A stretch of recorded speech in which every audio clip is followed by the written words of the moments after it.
Selamat pagi semua. Kita berterima kasih karena kebaikan dan berkat Tuhan sehingga kita dapat bangun pada pagi ini untuk kebaktian hari doa. Baik, mari kita memuji nama Tuhan dengan mengambil dua buah lagu dari LPMI. Lagu pertama kita sama-sama nyanyikan lagu Bergiranglah Puji Dia, LPMI nomor 13. Dan lagu kedua, Pujilah Tuhan, LPMI nomor 12.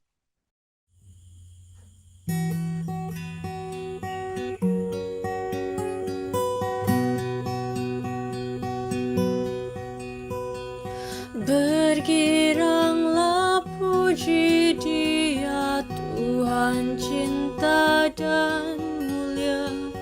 Bukalah hati padanya, terima sinar surga. Lenyapkan dosa dan duka, hilangkan rasa tegang. Beri kesukaan sempurna, jadikan hidup terang. Ciptaanmu penuh girang, dunia dan syurga terang. Bintang dan malaikat nyanyi, selamanya memuji. Padang gunung, lembah hutan, sawah ladang lautan, burung-burung dan pun bunga dalam Tuhan bersuka. Engkau juga mengampuni, berkat Engkau pun beri. Mata air kesenangan, lautan kedamaian. Engkau Bapa kami puja, kami Engkau yang punya. Ajar kami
Amin. Puji Tuhan.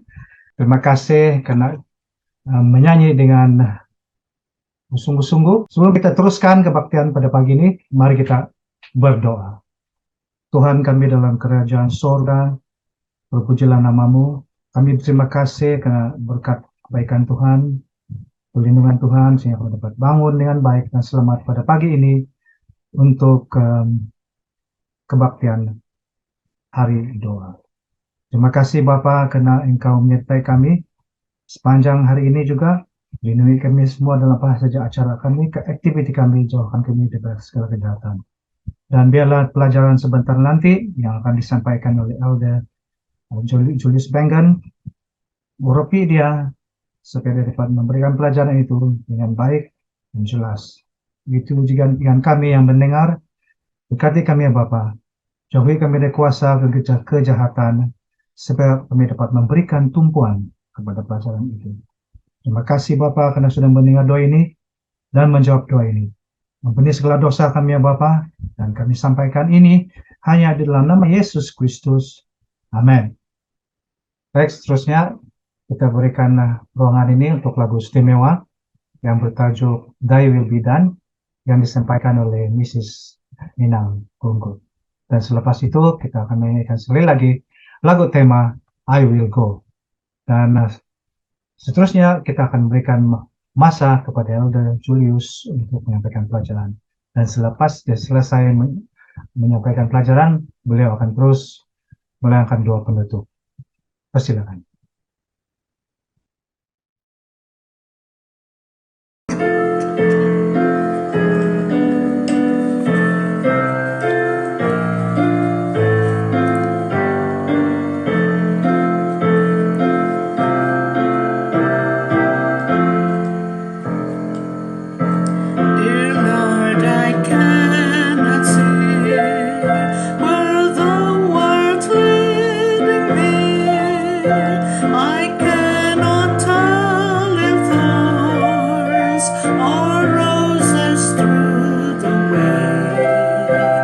Life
and death,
Shalom, selamat pagi semua.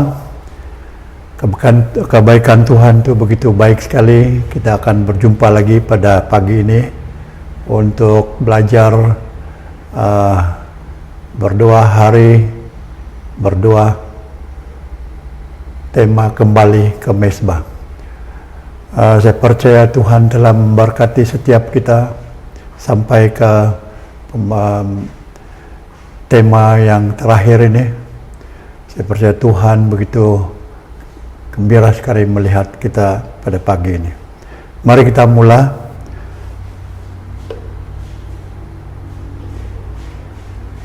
Kita mempunyai suatu mezbah, dan orang-orang yang melayani kemah tidak boleh makan dari apa yang dalamnya. Mezbah doa atau altar dalam pengertian bahasa Ibrani artinya adalah suatu tempat penyembelihan atau tempat korban. Mezbah adalah suatu tempat di mana orang-orang Israel melaksanakan ritual keagamaan mereka dengan membawa persembahan berupa beberapa jenis korban kepada Tuhan sebagai suatu bentuk penyembahan. Ketahuilah bahwa mezbah penyembahan kita sekarang ini tidaklah sama dengan mezbah pada masa perjanjian lama. Penyembahan kita sesuai dengan perjanjian baru telah diperbaharui atau disempurnakan oleh Yesus sehingga menjadi lebih baik dari penyembahan dengan cara Musa dalam perjanjian lama. Ibrani 13 ayat 15. Sebab itu marilah kita oleh Dia senantiasa mempersembahkan korban syukur kepada Allah, yaitu ucapan bibir yang memuliakan namanya. Matthew Henry, seorang ahli Alkitab dari Inggris yang pada suatu ketika mengalami kecurian. Mezbah yang baru adalah suatu tempat di mana kita bisa ataupun kita boleh dapat datang kepada Tuhan dan bersekutu bersama Dia. Waktu Adam dan Hawa ketika berada di Taman Eden, mereka dapat menikmati keintiman bersama Tuhan dan mereka menikmati tinggal di rumah mereka bersama Sang Pencipta Maha Kuasa. Alasan mengapa mezbah itu sangat penting. Ini alasan pertama. Mezbah doa kita adalah suatu tempat perjanjian. Kejadian 8 ayat 20. Lalu Nuh mendirikan mezbah bagi Tuhan dari segala binatang yang tidak haram dan dari segala burung yang tidak haram. Diambilnya lah beberapa ekor, lalu ia mempersembahkan korban bakaran di atas mezbah itu. Kejadian 8:21, ketika Tuhan mencium persembahan yang harum itu, berfirmanlah Tuhan dalam hatinya, aku takkan mengutuk bumi ini lagi, karena manusia sekalipun yang ditimbulkan hatinya adalah jahat dari sejak kecilnya, dan aku takkan membinasakan lagi segala yang hidup seperti yang telah kulakukan. Alasan mengapa mezbah itu sangat penting yang kedua. Mezbah menjadi kan Tuhan tidak akan meninggalkan kita. Yohanes 14 ayat 18. Aku tidak akan meninggalkan kamu sebagai yatim piatu. Aku akan kembali kepadamu. Kita percaya bahwa Allah kita adalah Allah yang maha hadir. Allah yang ada di mana-mana pada setiap waktu. Dan Allah yang akan selalu ada bersama kita. Ia tidak akan meninggalkan kita seperti anak yatim piatu yang berkeliaran di jalan sendirian, merasa kesepian dan merasa ketakutan. Alasan yang ketiga, mengapa misbah itu sangat penting. Misbah menjadikan kita mempunyai masa depan yang penuh harapan.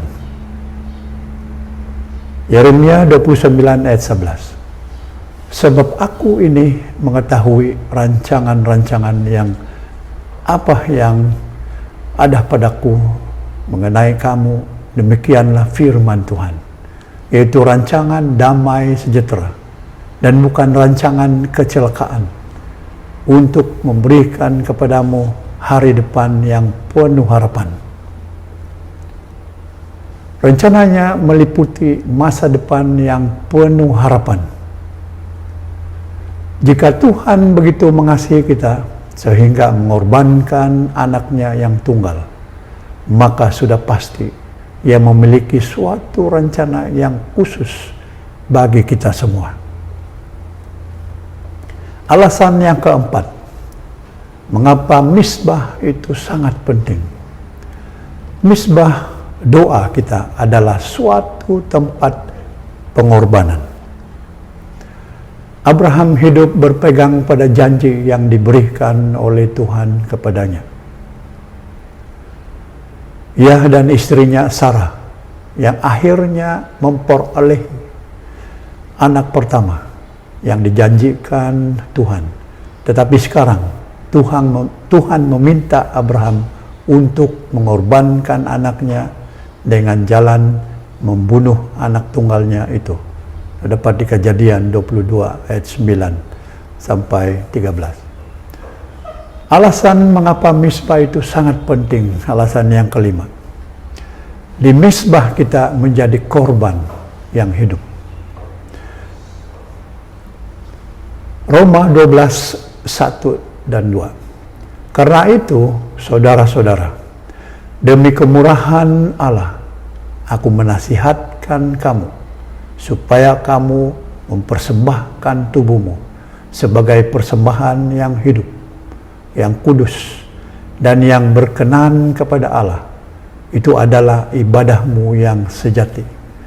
Janganlah kamu menjadi serupa dengan dunia ini, tetapi berubahlah oleh pembaharuan budimu, sehingga kamu dapat membedakan manakah kehendak Allah, apa yang baik, apa yang berkenan kepada Allah, yang sempurna. Pengorbanan yang hidup adalah pengorbanan untuk menyenangkan Tuhan melalui gaya hidup yang kudus, yaitu berkorban dengan menolak menjadi serupa dengan standar dunia dan mengizinkan Roh Allah mengubah hidup kita dari dalam diri kita. Misbah pengorbanan kita bermula dari bagaimana kita menjalani hidup kita, mulai dari dalam diri dan kita keluar, hidup dalam kekudusan dan hidup dengan dedikasi kepada Tuhan. Alasan yang keenam, mengapa misbah itu sangat penting. Misbah doa adalah suatu tempat perlindungan. Mazmur 46 ayat 2 dan 4. Adalah itu bagi kita tempat perlindungan dan kekuatan. Sebagai penolong dalam kesesakan sangat terbukti. Sebab itu kita tidak akan takut. Sekalipun bumi berubah, sekalipun gunung-gunung goncang di dalam laut, sekalipun ribut dan berbuih airnya, sekalipun gunung-gunung goyang oleh gelorahnya, kita memiliki suatu misbah perlindungan di mana kita dapat datang dan menemukan perlindungan terhadap musuh-musuh kita. Tempat beristirahat ketika kita merasa letih lesu dan berbeban berat. Tempat untuk menemukan kekuatan ketika kita lemah. Dan tempat untuk menemukan pertolongan dari semua persoalan-persoalan kita. Alasan yang ketujuh, mengapa misbah itu sangat penting. Misbah doa adalah suatu tempat mukjizat. 1 Raja-Raja 18 ayat 36. Kemudian pada waktu mempersembahkan korban petang, tampillah Nabi Ilya dan berkata, "Ya Tuhan, Allah Abraham, Ishak dan Israel, pada hari ini biarlah diketahui oleh orang bahwa Engkaulah Allah di tengah-tengah Israel, dan bahwa aku ini hamba-Mu, dan bahwa atas firman-Mu lah aku melakukan segala perkara ini." 1 Raja-Raja 18:37. Jawablah aku, ya Tuhan, jawablah aku, supaya bangsa ini mengetahui bahwa Engkaulah Allah, ya Tuhan, dan Engkaulah yang membuat hati mereka bertobat kembali. Ketika seluruh rakyat melihat kejadian itu, sujudlah mereka serta berkata, "Tuhan, dialah Allah. Tuhan, dialah Allah." Kita perlu tahu, seringkali kita tidak menghargai misbah sebagaimana mestinya. Seringkali kita tidak memiliki iman untuk percaya bahwa Tuhan dapat melakukan sesuatu di dekat misbah. Seringkali kita terlalu sibuk sehingga tidak datang dan menghabiskan waktu bersama Tuhan di dekat misbah. Seringkali kita berpikir bahwa misbah ini hanya ada di dalam ruang gereja sebagai tempat satu-satunya untuk mengadakan mukjizat. Misbah kita haruslah menjadi suatu tempat di mana karunia Roh mengalir dengan bebas.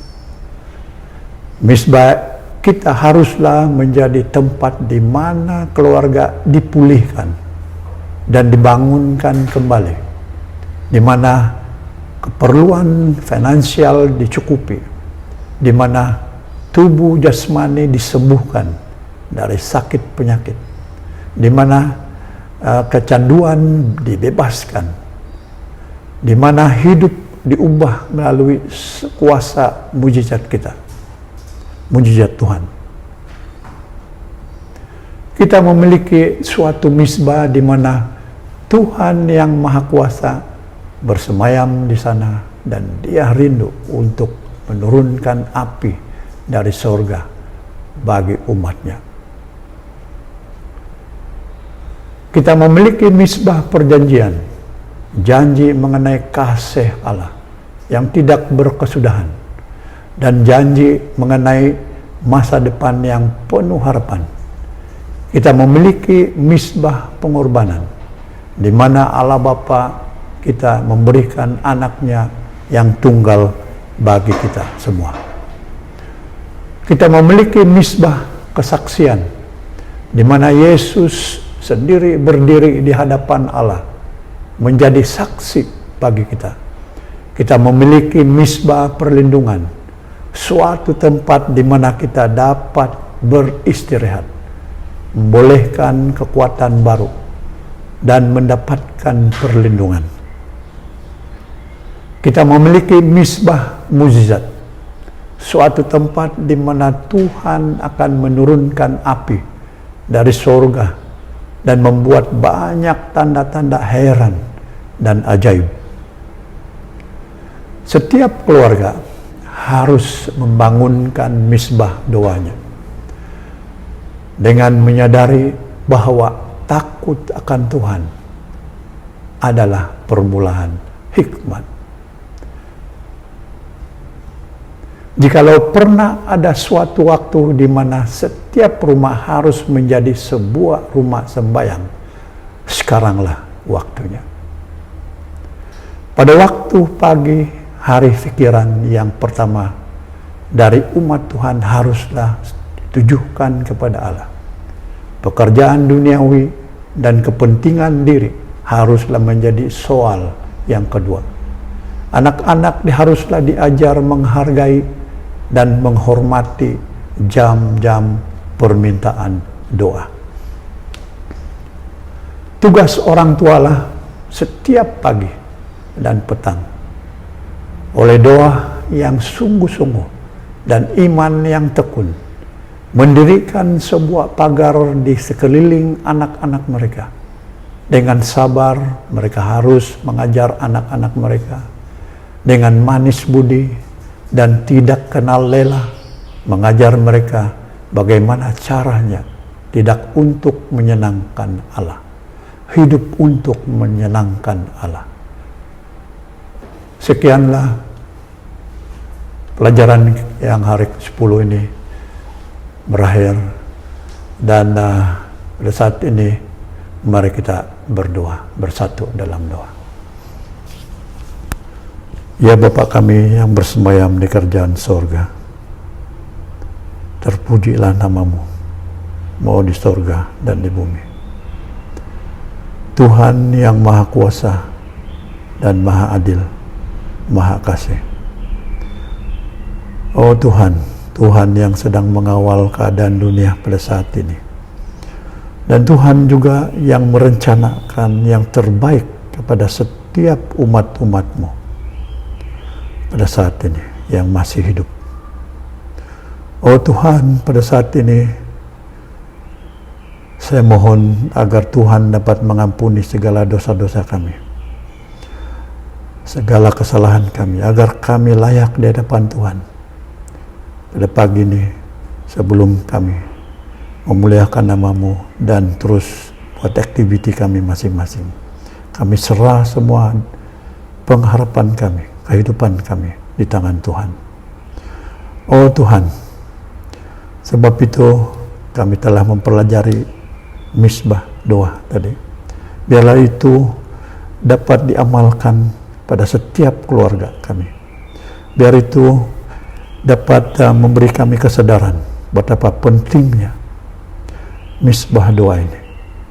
Oh Tuhan, teruskan memberi kami segala keperluan, terutama sekali pada setiap umat-umat pendengar pada saat ini.